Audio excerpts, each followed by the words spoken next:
So hey everyone, welcome back again myself doctor Tushar. And आज इस video में बात करेंगे आपके टॉपिक फीटल मैल पोजीशन के बारे में। ठीक है, पिछली वीडियो में हमने बात की थी फीटल मैल प्रेजेंटेशन के बारे में, जिसमें हमने देखा था कि जो नॉर्मल प्रेजेंटेशन होता है दैट इज़ आपका सिफेलिक प्रेजेंटेशन, उसके अलावा अगर कोई भी प्रेजेंटेशन होगी तो हम उसको क्या बोलेंगे, मैल प्रेजेंटेशन। वैसे ही यहाँ पे क्या होने वाला है कि जो अगर प्रेजेंटेशन नॉर्मल है दैट इज़ आपका सिफेलिक प्रेजेंटेशन है, लेकिन जो हेड का पोजीशन है वो गलत है, तो उसको हम क्या बोलेंगे, उसको हम बोलेंगे फीटल मैल पोजीशन। ठीक है, तो इसमें हम इसका डेफिनेशन देखेंगे, इसके टाइप्स देखेंगे। ठीक है, तो चलो स्टार्ट करें टॉपिक को। तो सबसे पहले हमें यहाँ पे क्या देखना है कि डेफिनेशन में क्या लिखा है कि malposition refers to abnormal position of the presenting part. Now presenting part क्या है आपका, मोस्टली क्या होता है आपका सिफेलिक होता है, दैट इज़ आपका हेड पहले प्रेजेंटिंग पार्ट होता है। उसका अगर एबनॉर्मल पोजीशन हो तो उसको हम क्या बोलते हैं, फीटल मैल पोजीशन। एंड इसमें यूजुअली क्या होता है, यूजुअली द ऑसिपुट, ठीक है, जो बेबी का ऑसिपुट वाला पार्ट है दैट इज़ पीछे वाला पार्ट है, इन वर्टेक्स पोजीशन होता है। ये नॉर्मल आपका पोजीशन होता है relative to the maternal pelvis.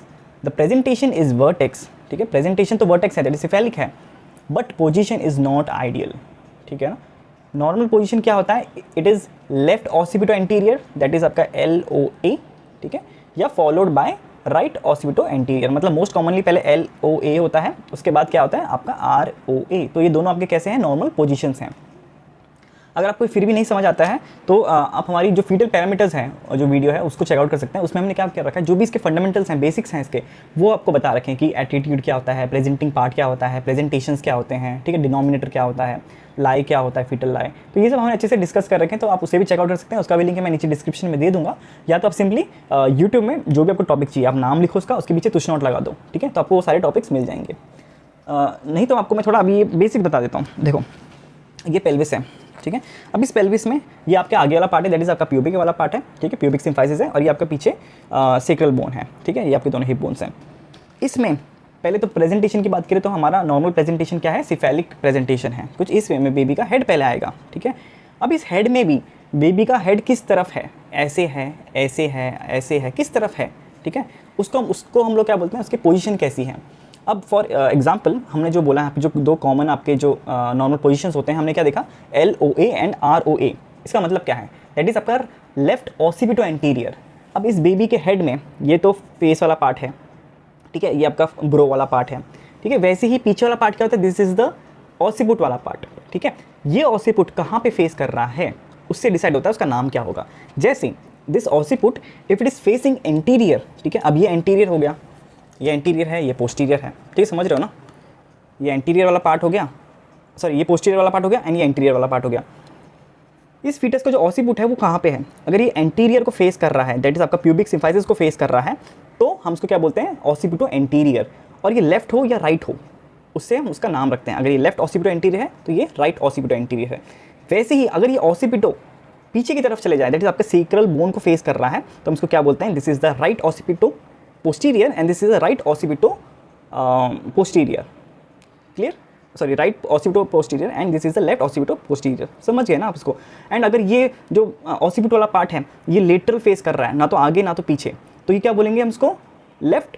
अब लेफ्ट की तरफ है ये, तो लेफ्ट occipito ट्रांसफर्स, ठीक है, ये राइट occipito ट्रांसफर्स। क्लियर, काफ़ी ईजी है, ठीक है। अब हम इसको आगे पढ़ते हैं और क्या लिखे हैं इसका। इसके हमने टाइप्स की बात कर रखी है, तो इसमें मेजरली दो टाइप्स होते हैं, उसके बाद इसके सब डिविजन्स होते हैं। दो टाइप्स क्या क्या हैं इसके, एक सेकंड, ठीक है। तो इसमें हमने सबसे पहले क्या देखा, आपका ऑसिपिटो पोस्टीरियर पोजीशन। ये सब क्या है, मैल पोजीशंस हैं। हमने जो नॉर्मल पोजीशंस देख लिए थे दैट वाज आपका LOA एंड आपका ROA, ठीक है। इसके अलावा और क्या हो सकते हैं आपके ROP, दैट इज आपका राइट ऑसिपिटो पोस्टीरियर, कि ऑसिपिट पीछे को फेस कर रहा है, आपके सेक्रम बोल को फेस कर रहा है एंड वो राइट की तरफ है। एंड दूसरा क्या आता है आपका लेफ्ट ऑसिपिटो पोस्टीरियर, दो होते हैं। तो इसमें वही लिखा है कि occiput directed towards the maternal sacrum, जैसे आपको मैंने अभी दिखाया। See this is the commonest malposition लिखा है यहाँ पे। It is associated with long painful labour and deep transverse arrest need for operative delivery, ठीक है। अभी क्या है ये आगे समझेंगे अच्छे से। अब इसी ऑसिपिटो पोस्टीरियर का पोजीशन का एक सब टाइप भी होता है दैट इज आपका पर्सिस्टेंट ऑसिपिटो पोस्टीरियर। क्या है ये, कि occiput remains posterior throughout the labour. जैसे वो पीछे की तरफ फेस कर रहा है अगर उसका ऑसिपुट, तो वो वैसे ही रहेगा, ठीक है, पूरे लेबर में, ठीक है। अब इसके क्या हो सकता है, इसकी वजह से it leads to prolonged second stage, ठीक है, प्रोलॉन्ग्ड सेकंड स्टेज हो जाएगा। पेरिनियल ट्रॉमा हो सकता है इसकी वजह से, और इंस्ट्रूमेंटल और सीजन सेक्शन करने की ज़रूरत पड़ सकती है इस केस में, ठीक है। नाउ नेक्स्ट वाला है आपका occipito transverse position, that is आपका जो ऑसिपुट है वो साइडवेज फेस कर रहा है, ना तो आगे ना तो पीछे। तो ये क्या होता है, इसमें वही लिखा है कि occiput directed to maternal lateral pelvis. Clear. इसके दो टाइप्स हो सकते हैं, राइट की तरफ हो सकता है या आपके लेफ्ट की तरफ हो सकता है, सिंपल। अब इसमें क्या लिखा है कि normally a transient phase in labour, ठीक है, ये नॉर्मली प्रेजेंट होता है फेज, बाद में आपका जो हेड है मतलब बेबी का हेड है वो टर्न हो जाता है, जिसको हम इंटरनल रोटेशन ये सब पढ़ते हैं ना मैकेनिज्म ऑफ लेबर में। लेकिन क्या होता है, अगर ये परसिस्टेंट रहा तो ये आपके कॉज कर सकता है किसको, ऑफ लेबर को, ठीक है। यहाँ पे वो लिखा है कि persistent OT can cause arrest of the rotation, मतलब रोटेशन अरेस्ट हो गई तो वहाँ पे डिलीवरी में भी देर हो सकती है। इसी के भी दो टाइप्स हो सकते हैं आपका, एक तो वही जैसे ऊपर वाला था परसिस्टेंट, तो ये भी वही है परसिस्टेंट पर ऑसिपिटो ट्रांसफर्स। इसमें क्या होता है कि failure of internal rotation from OT to OA, मतलब बेबी का जो ऑसिपुट है, इसमें दिखाता हूँ आपको, बेबी का जो ऑसिपुट है ये वाला पार्ट, ये अभी ट्रांसवर्सली फेस कर रहा है, ठीक है, इस तरफ फेस कर रहा है, ठीक है। अब इसको रोटेट करके कैसे आना है, आपकी तरफ आगे की तरफ आना है, ऐसे करके इसको ऐसे आना है इंटरनल रोटेशन, लेकिन ये नहीं हो पा रहा है, ठीक है। तो ये क्या है आपका परसिस्टेंट ऑसिपुट ट्रांसफर्स। और ये क्यों हो सकता है, it is common in Android pelvis, ठीक है, अगर वैसा टाइप का पेल्विस है और वीक यूट्राइन कॉन्ट्रैक्शंस है तो उस वजह से भी हो सकता है। इसमें क्या होता है कि baby's head stay in the transverse position, labour में स्टिल प्रोग्रेस, ठीक है, बेबी का हेड ट्रांसवर्स पोजीशन में है लेकिन फिर भी नीचे डिसेंड कर रहा है धीरे धीरे, ठीक है। इट इज़ अ पोजीशन, ये एक पोजीशन है टाइप का। ऐसा क्यों लिखा है मैंने, क्योंकि यहाँ पे जो सेकंड टाइप है इसका, दैट इज आपका डीप ट्रांसवर्स अरेस्ट। इसमें क्या है कि it is a variant of OT position where the head fails to rotate anteriorly, जैसे ऊपर हो रहा था वैसे ही। लेकिन इसमें दोनों में डिफरेंस क्या है कि baby's head is stuck deep in the pelvis in transverse position and labour does not progress. यहाँ पे क्या था कि इट स्टिल प्रोग्रेस, लेकिन यहाँ पे क्या है, इट डज नॉट प्रोग्रेस। और हमने यहाँ पे क्या लिखा था कि इट इज़ अ पोजीशन, लेकिन ये क्या है, it is a labour arrest, कि लेबर की प्रोसेस ही अरेस्ट हो गई। कैसे, जैसे हमने यहाँ पे अभी देखा थोड़ी देर पहले कि आपको जो परसिस्टेंट ऑसिपिटो ट्रांसफर्स है ये कुछ इस वे में है, लेकिन धीरे धीरे नीचे ट्रांसफर्स कर रहा है, मतलब बेबी डिसेंड कर रहा है नीचे की तरफ। लेकिन अगर यही हेड वाला पोर्शन डीप पेल्विस में अटक जाए और इसी पोजीशन में, अब क्या है, यहाँ से इंटरनल रोटेशन करना बहुत मुश्किल है, नेक्स्ट टू इम्पॉसिबल है। तो इसको हम क्या बोलते हैं, this is the condition of deep transverse arrest. देखो यहाँ पे अटक गया ना बेबी, अब यहाँ से रोटेट नहीं कर सकता अपने हेड को, तो यही लिखा है आपके डीप ट्रांसफर्स अरेस्ट को। क्लियर हो गई बात, बहुत ईजिली समझा दिया आपको मैंने। इसके बाद ये कुछ डायग्राम्स हैं इसके, आप इसे भी चेकआउट कर सकते हैं। यहाँ पे सारे आपको दिए, जैसे LOA लिखा है तो उसका मतलब क्या है कि लेफ्ट ऑसिपिटो एंटीरियर, तो आपका ऑसिपिटो वाला पार्ट इधर है एंड ये एंटीरियर है, this is the anterior part, this is the posterior part, this is the left part, this is the right one, है ना। तब आप समझ सकते हैं कि ऑसिपिट की पोजीशन कहाँ पे है।